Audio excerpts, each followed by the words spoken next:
क्या आप जानते हैं कि यह खंडरनुमा इमारत इस दुनिया के सबसे अमीर तरीन बादशाह के रुकने की जगह थी। और इसे देखकर आप कह सकते हैं कि हुए नामवर बेनिशां कैसे कैसे, जमी खा गई आसमां कैसे कैसे। दौलत खाना ए काश मुगलों की बनाई हुई एक इमारत, पीछे आप बिल्डिंग देख रहे होंगे। फिलहाल इसके हालात बहुत ज़्यादा ख़राब हैं, तो चलिए मैं आपको इसके बारे में बताता हूँ, इसकी हिस्ट्री, इसका इतिहास, के इसे कैसे इस्तेमाल करते थे और क्या है ये। सरहिंद पंजाब के आम खास बाग में मौजूद ये इमारत दौलत खाना ए खास है। इस इमारत को मुगल बादशाह शाहजहां, जिन्हें दुनिया का सबसे अमीर बादशाह भी कहा जाता था, उन्होंने 1634 ईस्वी में बनवाया था। जैसे कि इसका नाम दौलत खाना ए खास है, तो लोग ये कहते हैं कि यहाँ पर मुगल बादशाह अपना खजाना यानी कि दौलत रखते थे, बट ऐसा नहीं है। इसका निर्माण शाहजहां ने अपने निजी निवास यानी कि पर्सनल प्लेस के तौर पर किया था, ताकि लाहौर आते जाते वक्त वो यहाँ आराम कर सकें। अपने दौर में ये इतनी खूबसूरत इमारत थी कि इसके आंगन में आज भी वो फुआरा मौजूद है जो एक दौर में चलता होगा। ये 2 मंजिला चौकोर इमारत है।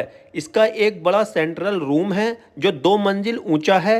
इस सेंट्रल हॉल के चारों तरफ छोटे कमरे बने हुए थे और एक दौर में यहाँ पर 2 बड़े मीनार हुआ करते थे। भले ही इस इमारत के आज कुछ ही अवशेष बाकी बचे हैं और यह खंडर बन चुकी है, तबाह होने की कगार पर है, बट आज भी इसमें बनी सीढ़ियों से आप ऊपर की तरफ आ सकते हो। एक दौर में 2 बड़े मीनारों के साथ इस इमारत पर एक खूबसूरत गुंबद भी हुआ करता था और इस इमारत के सभी कमरे और मुख्य दीवारें खूबसूरत डिजाइन यानी कि म्यूरल से सजी हुई थी। दौलत खाना ए खास नाम सुनकर अक्सर लोगों को लगता है कि यहाँ मुगलों की दौलत रखी जाती होगी, लेकिन असल में ऐसा नहीं था, क्योंकि मुगल दौर में दौलत खाना लफ्ज का इस्तेमाल शाही खजाने के लिए नहीं बल्कि बादशाह के निजी निवास के लिए किया जाता था। यहाँ दौलत का इशारा बादशाह की शान और शौकत और उनके होने से था, जबकि मुगल काल में शाही खजाना रखने वाली जगहों को आमतौर पर खजाना, खजाना ए आमिरा या बैतुल माल कहा जाता था, जो ज्यादा सुरक्षित किलों जैसे रेड फोर्ट या आगरा के किले में रखा जाता था। इमारत के उत्तरी हिस्से में कई टैंक्स और फुआरे थे जो इस महल की शान और खूबसूरती में चार चांद लगाते थे।